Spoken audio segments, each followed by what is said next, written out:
I'm already in receipt of the warrant of arrest issued against me by the 5th Division of the Sandigan Bayan. Nais ko lang pong bigyan din ang mga bagay na ito. I will remain firmly with the majority bloc under the leadership of Senate President Alan Peter Cayetano. Hindi ako matitinag sa anumang panggigipit, pananakot, political maneuvering para talikuran ang aking paninindigan. I will not yield to threats. I will not be intimidated. I will not be pressured into surrendering my independence of judgment. I am giving instructions to the Senate Secretary to put on hold my salary. Personal kong pasya ito upang ipakita sa sambayan ng Pilipino na wala akong intensyon makinabang sa pondo ng bayan habang nililinis ko ang aking pangalan. At higit sa lahat, hindi ako papasailalim ng kustodya ng Senado. I will not seek Senate custody. Hindi ko gagamitin ang Senado bilang panangga laban sa mga aligasyon sa akin. Nakahanda akong ipagtanggol ang aking sarili sa hukuman at hindi ako magtatago sa likod ng institusyong ito upang umiwas sa proseso. Ipagtatanggol ko hanggang sa huli ang aking sarili para patunayan na walang batayan ang mga paratang sa akin. Kalokohan ang lahat na ito.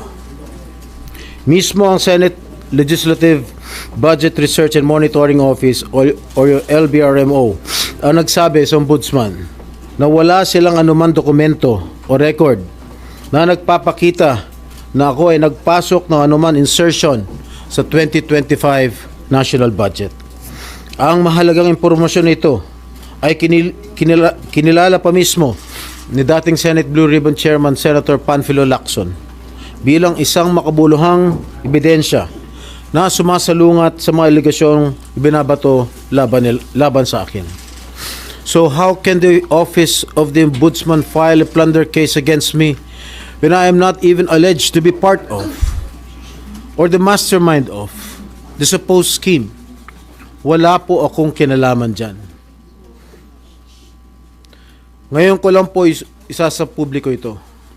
Maraming beses po ako inalok na talikuran ang independent majority bloc kapalit ang pagbabasura sa aking kaso. Ngunit, hindi ko po ito tinanggap. Mas nanaig ang paninindigan ko na ako'y manatili sa hanay ng mga kasamahan ko sa independent majority bloc. I stand my ground. Ngayon kung tatanungin niyo kung sino sila, abangan ninyo ang susunod na kabanata. I stand my ground because what is at stake here goes far beyond my personal circumstances. What is at stake here is the independence of the Senate. This institution must never become vulnerable to external pressure. It must remain free from political coercion, free from undue influence, and free from any scheme designed to weaken its constitutional role as a co-equal and independent branch of government. If this is the price I must pay for the decisions I have made and the principles I have chosen to uphold, then I am prepared to face the consequences, however difficult they may be, especially for my family. I will not be broken by accusations, nor will I yield to political pressure. I will meet these charges head on, defend my honor through due process, and place my faith in the truth. I will be proceeding now to the CIDG to voluntarily surrender myself. Maraming salamat po.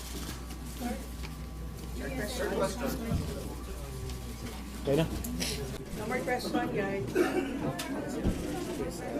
At yan, pupunta na sila sa CIDG. Buksan lang po yung